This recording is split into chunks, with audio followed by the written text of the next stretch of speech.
All right, Dad Bod Jesus here again.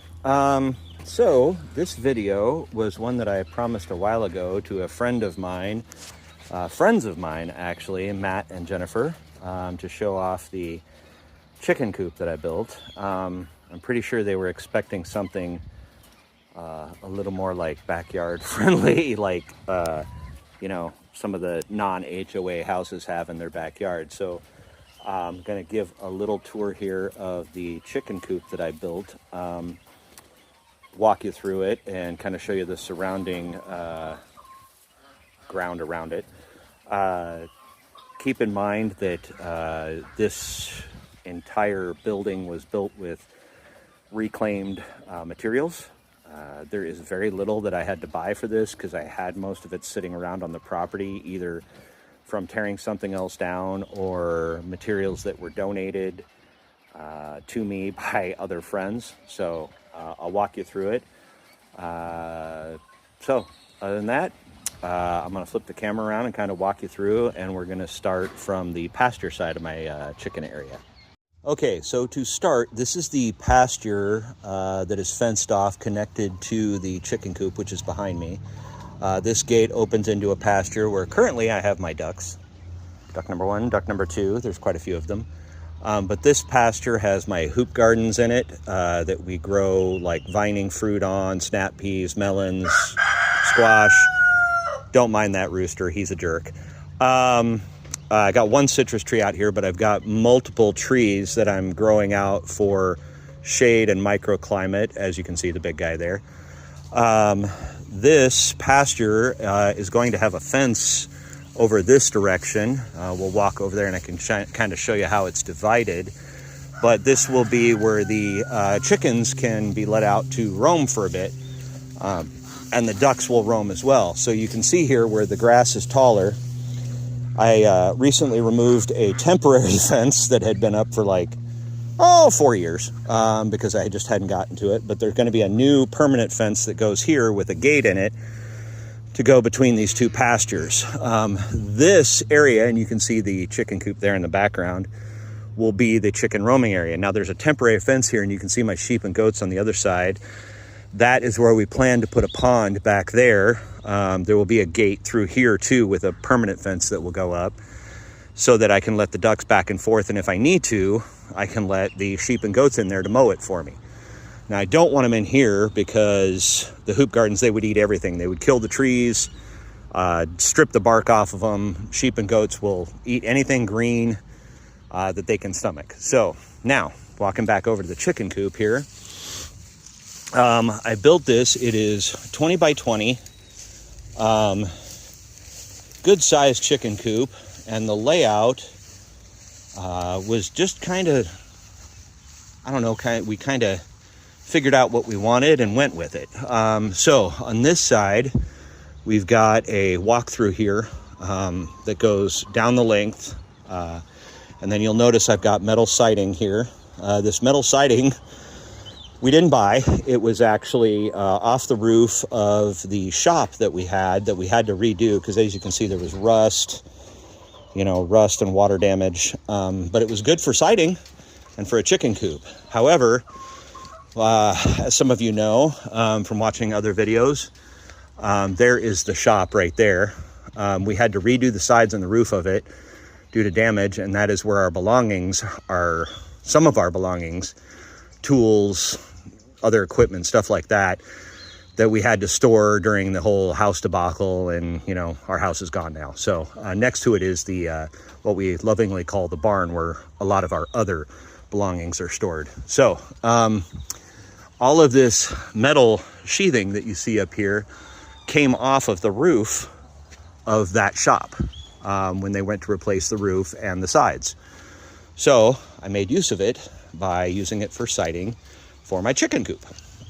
So now the door here, I made the door.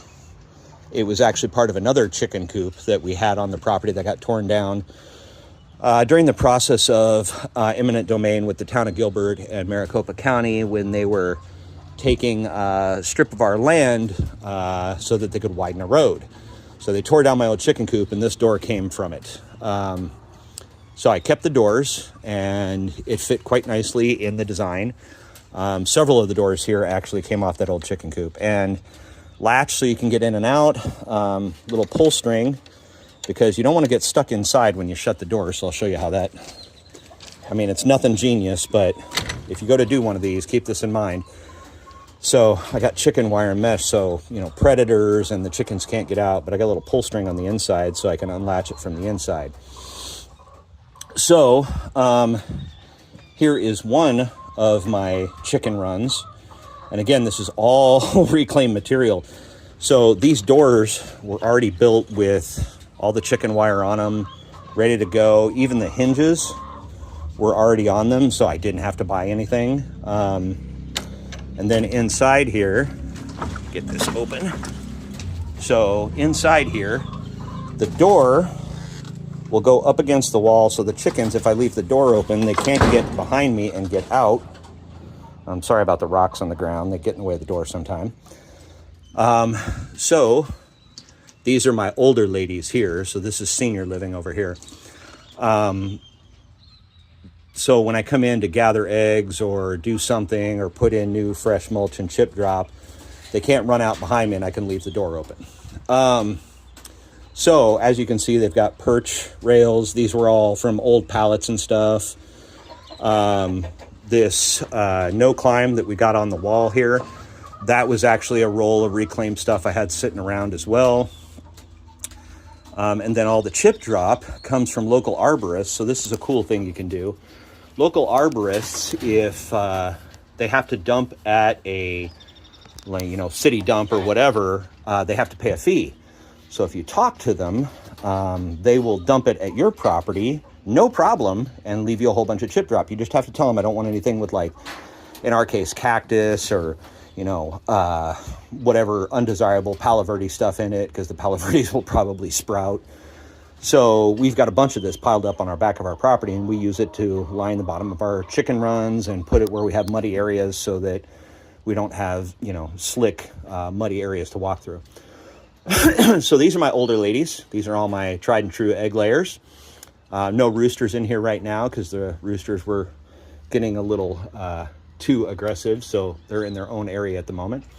And then we've got a nesting box that was also built out of scrap pallet wood, so on and so forth. And there's just pine bedding. And this is stuff that we just bought at like a local pet store in a giant brick. And we just swap it out every once in a while. Now you can see there's a lip here, so you're thinking, oh, it'd be hard to get the stuff out of there, but it actually opens at the back, so I can just push it out the back and put in new. But yeah, this is where we gather eggs, and they've got little roosting bars to jump up onto. We got one chicken in particular. The hen likes to sit up here at night and roost by herself. She doesn't like to be with the group. She's antisocial, apparently. So coming back out, shut that back up. And again, the same thing on the door. So if I go in, I can unlatch from the inside by pulling on the cord. Down here at the bottom, this seems dumb, but I'm going to show you something. You can see a little space down there at the bottom, right? This I put in because of hose. I wanted to be able to haul a hose in and out and not have it jam up the door. So I left a itty bitty gap at the bottom so I could put a hose underneath. So I know it seems silly, but I was super happy about that because I got tired of the door getting stuck. And as you can see, my hose laying on the ground here that didn't get wound up. Pet peeves. Oh well. My feed buckets, shelving, everything kept under shade and protection. Pretty good. Then we walk into the center area, and this is where my 3 roosters are at, they're kind of jerks. Well, that guy's not a jerk. He was hatched on the property, kind of wild. He's kind of cool. The other 2 are brothers they're kind of jerks. That one there and that one in the back there, they're jerks. He is now taken over, and he's keeping them in line. So I got some shelving here for, various chicken supplies, waterers, and those are my self-waterers that I'm going to install soon. So that way I don't have to keep refilling water. And you can see one of these right here is a fillable water jug that they can drink out of. And we got to come out during the summer. We got to fill those every day, sometimes twice a day, depending on how many chickens are in there. So I got my shelving. various chicken and rooster supplies. And then back in the corner over here is where it starts interesting, that we're not using yet. These are quail hutches. This is going to be the quail area, where we raise quail for quail eggs and various other things. So up top here, I have my watering system, which you can just fill 5-gallon buckets. It's got a little air valve at the top, and then these hoses will be connected, and there'll be little waterers that the quail can use back at the back, and then you just fill the 5-gallon buckets. This is another quail hutch. My wife built this one. It is by far the highest quality thing we have here. She did a really good job. It's just, it took a lot of time, so it's probably not going to happen again. Design with this, we'd probably redo. Excuse the chickens, they're feeling noisy. This was supposed to be a roll forward egg chute so that you could just come pick up eggs. But then we found the quail were crawling under here, so we had to cover it up. And now my roosters just like to roost on the edge of these, or up top, as you can tell. So these are also quail hutches. Here's another set of quail hutches I have with also the same self-waterers. My whole quail system runs off these self-waterers because it's super easy. And they're just Home Depot buckets. We like Home Depot. With sprinkler bubbler valves as an air valve so that nothing can get inside. And then you'll see here, I've got little ball valves so I can shut them off if I need to disconnect them or whatever. And then it's just a little barb 90 that goes down to the water hoses that goes to the watering system. Feeders on the side. And for those of you that are my industry friends, you can tell I'm a fan of Metro racks. We had a bunch of Metro racks around, so I used those from this set and that set of quail hutches. Over here is our, as you can tell, reclaimed built brooder. So this is where we grow out ducklings, chickens. We have guinea hens on the property that we grew out in here. And then we've got heat lamps and heaters we can put in there for them and little waterers. And we grow them out here until they're ready to go in what's called the chickshaw. I can show you that later. To go out and grow out there so they have more space. They'll usually get to about 8, 9 or so weeks in here, and then we move them. So currently nothing growing out in here. We do have some on the property. So now we move over here, and this was the funnest part of the project. I had to install a water line on the inside so I can quit hauling the hose from outside to come in and fill water. So that required me going to the main, cutting into it and running it up. And I'll show you on the outside what I did. But here is my hose spigot, and then there's a stub out here. I'm going to use this to run overhead water lines going across the roof, under the roof actually, so I can have fill spouts or a hose on the other side that I can fill my self-watering quail waterers for. So here is the other run where I have my younger chickens. These ladies have not started laying yet. They are a lot friendlier than the old ladies. They are still skittish. They are a red variety. I can't remember the exact name, but they are a German chicken that translates loosely to Uber chicken. Kind of cool. I got them because they're dual purpose and they have a really cool name that I can't say in German. So again, we've got self-watering over here. The metal walls, again, the reclaimed stuff. At the top, you'll notice I've got chicken wire. This is not because I ran out of material. This is for cross breeze, so that during summer months and so on and so forth, they still get air coming through, a breeze coming through. Also, some daylight makes it in, so it's not just total shade all day. They do like some sunlight. Yeah, no, you were fed already. You're liars. You're liars. Nope, you're liars. You were already fed. I'm not giving you more. But yes, these ladies probably start laying in like the next month or two or so, hopefully. But yeah, this is my other chicken area. They're a lot better with their bedding. They haven't kicked it all out of here through the mesh wire and whatever. They are a lot noisier than my other chickens, but they are a lot more well-behaved and nicer. So this is the other area that we're going to exit now. Oh, very proud of this. I got to note this. This door handle, which is funny because, usually not a big deal, but this was my first welding experiment where I taught myself how to weld. So I made a door handle for our old chicken coop, and I had to keep them. There's 2 of them. There's one on the other one too. But these were my door handles for the old chicken coop. So I kept those when it got torn down and reinstalled them on the doors in here. So going back out. Boom. All right. All locked back up. Again, same pull cord. This one, it didn't work through the hole. So put a little handle on it so when you go in, you can feed it through and unlock it. It didn't work good on this wall, so we'll figure it out and make it better. Then this is the other door on the other side that exits towards the shop and the barn. And this one, you'll notice the latch is on the inside with the cord going to the outside. Now, I did that intentionally, believe it or not, because that door, the cord is on the inside and the latch is on the outside. This way, if the cord got pulled through or whatever, you still had a door to get out of from the inside, and you got a door you can get into from the outside in case the cord pulled through on the other side. So there was actually intentional thought there. So now, coming through, we'll show you the outside on this side. Okay, so now that water I was talking about, there's the water line that I had to patch in. And I put in a shutoff valve, if you're supposed to. I've got a splitter on it right now because this hose goes out to my pasture. We're currently working on getting self-waterers and running some water line out there off the main.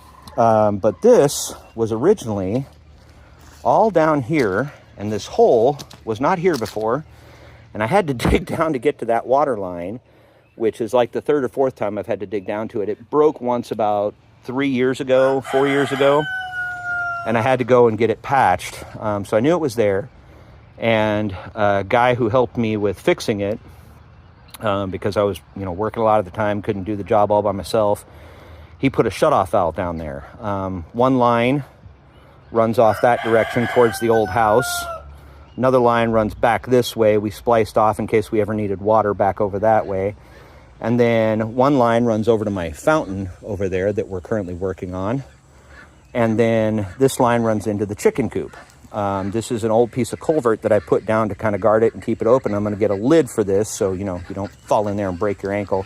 Because as you can see, even my size 15s fit in there real nicely. So, dug it over, spliced in, put the water line through, and then hopefully what I'm going to do is I'm going to trench around and run it down the side here for what's going to be my greenhouse. Now, here's the side of my chicken coop. Don't mind the speed racks. Those came out to get hosed off. They're going back into storage. But yeah, so you can see this wall. It's pretty much the same all the way around like it was on the pasture side. I've got overhang back here because my greenhouse, you can see the trench here. This is going to be the footer for my greenhouse, and there's going to be some overhang, and I'll have a space in here to store stuff. And if we ever decided to use it for a run or whatever, we can. I've also gone a little off grid here. You see these solar panels and solar panel there. These are motion sensor lights that I bought off of Amazon. Super easy. They're really good. A couple of these I've had for a few years now, and they're still going strong. But they will light up in case somebody's wandering around my chicken coop, which we have caught a couple of the feral neighborhood cats running around at night. And you can see this from a good distance away, and I see this little black cat running around here quite frequently. We've also had coyotes on the property, which is more what I'm concerned about. So, fence runs right up to the side of my chicken coop. This is basically part of the wall for my pasture. And then over here, like I said, is the current project where I say we, but I am digging a footer for my greenhouse. It's a 20 by 20 greenhouse that we're also using reclaimed product for. I'll probably do a video on that later, but it's a bunch of windows that we reclaimed from the house when they tore it down, and we removed them ourselves because they're not going to do it for us. They just take everything and throw it in the garbage. Don't mind the piles of scrap and stuff. That's all getting cleaned up and going away. But yeah, once I get the footers dug, walls will start going up, and I'll do a video on that. All right, back to the ugly view. So that is my chicken coop. Again, this was all built by me with help of my son. He did a lot of help. Yeah, hold this beam while I put it up. Hold this panel while I screw it down. But we did all of the work. This wasn't done by anybody else, and it was all reclaimed stuff. Wood, almost everything. There was a couple of 2x4s I had to buy. I believe I bought 3, were they 20-foot or 16-foot 2x4s, because I ran out of the long 2x4s that I had in my reclaimed pile. But otherwise, that's it. I had the screws, a bunch of reclaimed nails, so on and so forth. Everything was sitting around here that I already had. So that is my chicken coop. Let me know if you have any questions.